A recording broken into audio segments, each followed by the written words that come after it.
அண்ணாமலையாருக்கு அரோகரா, உண்ணாமலை அம்மனுக்கு அரோகரா, அருட்பெருஞ்சோதி ஆண்டவருக்கு அரோகரா.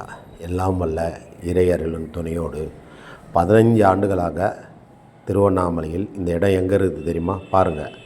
திருவண்ணாமலையில் வாயுலிங்கத்தை அடுத்து மூக்குப்படியார் ஜீவசமாதிக்கு மிக அருகாமையில் இந்த அண்ணாமலையார் சேவா அறக்கட்டளை என்ற நமது ட்ரஸ்ட் இருக்கிறது. ஒரு பெரிய விஷயம், மனக்குமுறல் கூட சொல்லலாம். 15 ஆண்டுகளாக செய்கிறேன்.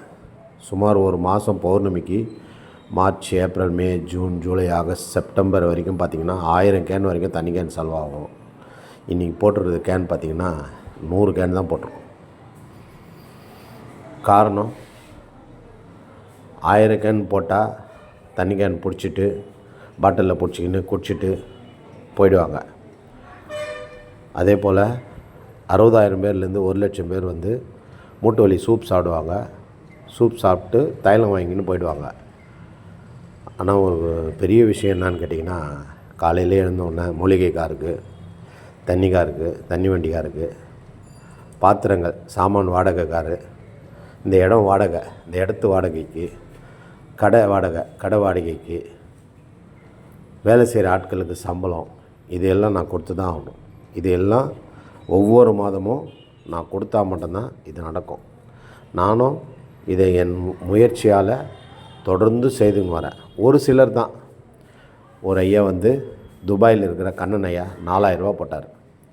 சிவகாசியிலிருந்து ஒரு ஐயா 5000 ரூபா போட்டார். ஆரணிலேருந்து ஒரு ஐயா 10,000 ரூபா போட்டார். இவ்வளோ தான் என் விஷயம்.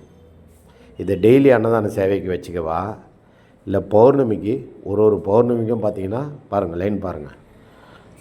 நான் ஏன் இப்படி சொல்கிறேன்னு பாருங்கள், எவ்வளோ லைன் பாருங்கள், எவ்வளோ தூரம் நிற்குது பாருங்கள். இதே சூப்பு இதே கிரிவல பாதையில் 30 ரூபா 20 ரூபான்னு விற்கிறாங்க. ஆனால் இங்கே மட்டும்தான் தானமாக தரோம்.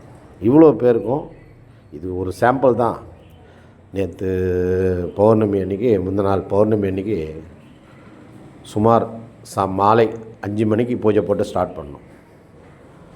மறுநாள் காலையில் வியாழக்கிழமை தான் ஸ்டார்ட் பண்ணோம். வெள்ளிக்கிழமை காலையில் 6 மணி வரைக்கும் பார்த்திங்கன்னா கூட்டம் வந்துக்கினே தான் இருக்குது. வந்து கேட்குறாங்க, சூப்பு கொடுங்க, தைலம் கொடுங்க, தண்ணி கொடுங்கன்னு.